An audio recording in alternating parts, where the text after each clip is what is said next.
Chemistry की polarity covalent bond.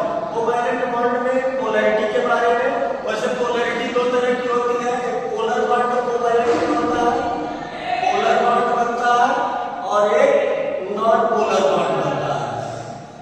Polar और non polar bond के बारे में आज हम समझेंगे। जो पोलर बॉन्ड बनता है वो आयनाइज हो जाते हैं, उनके एटम्स आयनाइज हो जाते हैं। जो नॉन पोलर बॉन्ड होता है उनके एटम्स आयनाइज नहीं होते हैं। जब किसी सॉल्यूशन में डिसॉल्व किए जाते हैं तो आयनाइज नहीं होते हैं नॉन पोलर के बॉन्ड।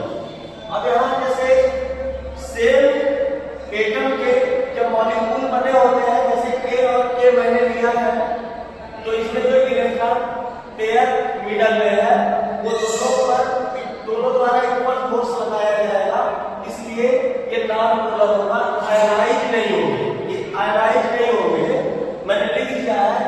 और इलेक्ट्रॉन डेंसिटी दोनों पर सेम रहेगी, लगभग symmetrical distribution of electron cloud. क्या इलेक्ट्रॉन क्लाउड लगभग इक्वल है।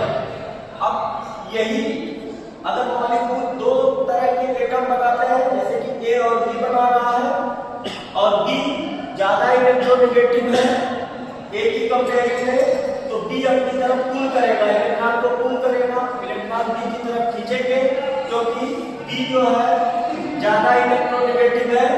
और मैंने यहाँ दिखा दिया इलेक्ट्रॉन डेंसिटी बी पर ज्यादा हो गई है। यहाँ आप इलेक्ट्रॉन डेंसिटी को देख सकते हैं, बी पर ज्यादा है, इसलिए बी पर पार्शियली नेगेटिव चार्ज आ जा रहा है और ए पर पार्शियली पॉजिटिव चार्ज आ रहा है। तो मैंने ए और बी कोई एलिमेंट नहीं लिया है, बेसिक एग्जांपल दिया हूं। अब उसको मैं हाइड्रोजन फ्लोराइड से दिखा रहा हूं।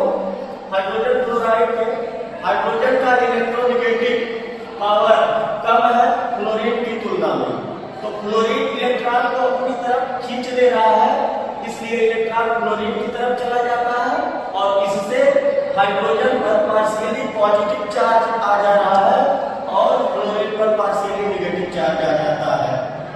तो हमको पता है कि आप लोगों को ये बात समझ में आई होगी। और इसको हम इस तरह के एरो से दिखाते हैं, एक तरफ हेड रहता है, एक तरफ एरो पीछे कटा हुआ रहता है। और इसी के नीचे मैंने डायपोल मूवमेंट भी लिख दिया। डायपोल मूवमेंट को हम म्यू से डिनोट करते हैं। हाइड्रोजन और फ्लोरीन के बीच का डायपोल मूवमेंट 1.91 डे बाई होगा।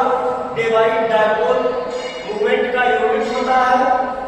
और हाइड्रोजन और फ्लोरीन के बीच में जो बॉन्ड बनता है, हाइड्रोजन पर पार्शियली पॉजिटिव, फ्लोरीन पर पार्शियली नेगेटिव चार्ज आ जाता है, क्योंकि इनकी इलेक्ट्रोनेगेटिविटी भी अलग अलग है।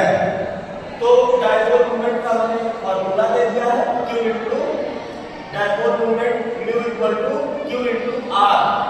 और इसके फॉर्मूले के बारे में हम कल